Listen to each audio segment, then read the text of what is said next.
તો નવસારી શહેરમાં બે પાડોશીઓ વચ્ચે પાર્કિંગ બાબતે માથાકૂટે કોમી તંગદિલી સર્જવાનો પ્રયાસ થતા પોલીસ સક્રિય બની ગઈ છે।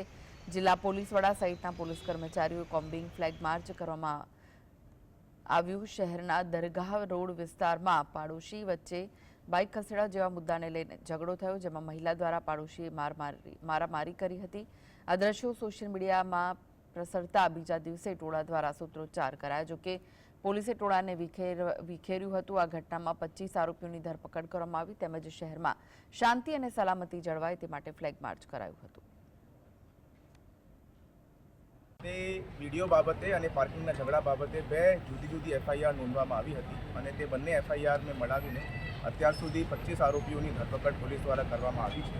આ વિસ્તારની અંદર અત્યારે પૂરેપૂરી શાંતિ છે અને પોલીસ દ્વારા કોન્ફિડન્સ બિલ્ડિંગ મેજરના હેઠળ આજે અહીંયા એક ફ્લેગ માર્ચનું આયોજન કરવામાં આવ્યું હતું, જેની અંદર તમામ પોલીસ